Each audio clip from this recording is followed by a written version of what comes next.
Saya seringkali ditanya oleh kawan, oleh seseorang, mengapa saya tidak mau menikah? Kata-kata yang malas sebenarnya saya dengarkan. Namun, seseorang harus memiliki yang namanya prinsip dalam hidup. Saya tipikal orang yang berpegang teguh pada prinsip. Ketika saya mencintai seseorang untuk pertama kalinya, maka saya akan mencintai orang itu sampai kapanpun. Dan dalam hubungan, saya tipikal orang yang sangat selektif karena saya bukan orang yang lahir di era Gen Z. Kadang beberapa orang juga seringkali menganggap saya jadul, menganggap saya terlalu kuno dan lain sebagainya. Akan tetapi, saya tipikal orang yang sangat berhati-hati. Saya tidak ingin mengulang beberapa hal yang sudah saya pelajari dari beberapa orang. Saya tidak ingin salah dalam melangkah, salah dalam memilih. Saya pernah salah dalam memilih kawan, beberapa teman di hidup saya. Dan saya tidak ingin salah dalam memilih yang namanya pasangan hidup. Apalagi di era yang seperti sekarang, era yang dimana pergaulan bebas itu sangat merajalela. Banyak wanita yang seringkali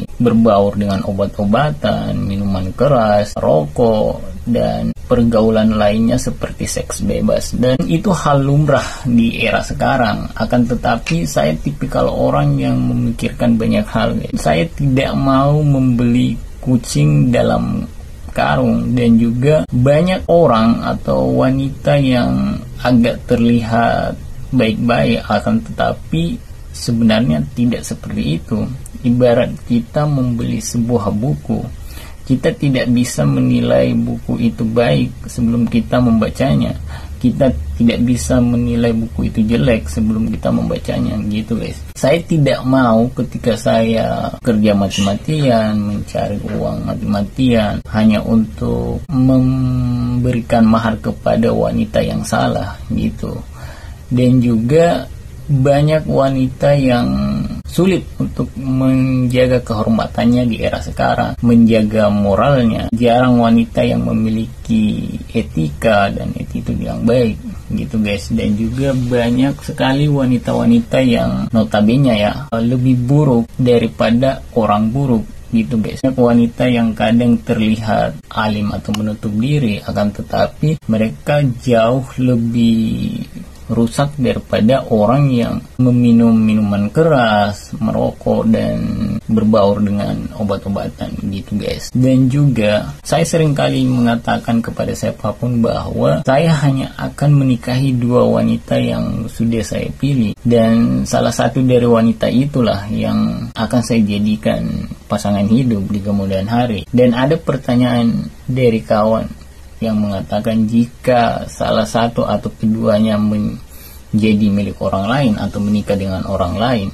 ya jawabannya saya akan tetap mencintai salah satunya dan saya tidak akan menikahi siapapun ketika saya tidak menikah dengan salah satu dari mereka, gitu. Kenapa saya menunggu dan mencintai orang yang lama? Karena ada sesuatu yang mungkin tidak dipahami seseorang, ada sesuatu yang tidak bisa dilihat seseorang pada diri wanita tersebut yang belum saya temukan pada beberapa wanita manapun. Meskipun kadang banyak wanita yang saya temui, banyak wanita yang kadang terang-terangan memperlihatkan rasa sukanya, ketertarikannya. Banyak wanita yang kadang mengajak saya menikah dan lain sebagainya. Banyak wanita yang ini dan itulah. Akan tetapi saya tidak menemukan karakter yang sama pada diri wanita-wanita tersebut yang ada di wanita yang sebelumnya. Dan mengapa saya ingin menikahi yang satunya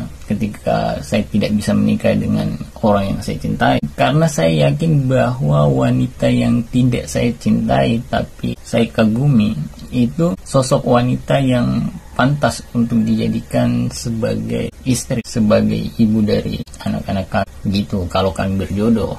Jadi kenapa saya tidak menikah? Karena banyak pertimbangan, banyak hal, banyak sesuatu yang sulit saya utarakan, sulit saya ungkapkan pada siapapun. Dan juga banyak orang yang menganggap bahwa pernikahan itu mudah, akan tetapi sebenarnya tidak semudah yang kita bayangkan, yang kita pikirkan, yang kita lihat, dan tidak semudah membalikkan telapak tangan.